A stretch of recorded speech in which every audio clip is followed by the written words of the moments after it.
Vă salut! Avem drujbele amândouă, 5200 și 5800. O să facem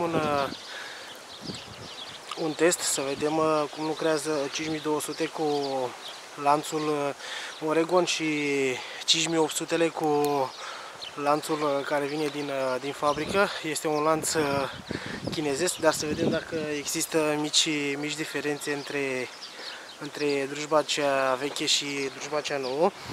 O să fac câteva tăieri cu ele. O să încep cu 5200 prima dată, să vedem cum lucrează și la final vom trage concluziile, să vedem care este mai ageră.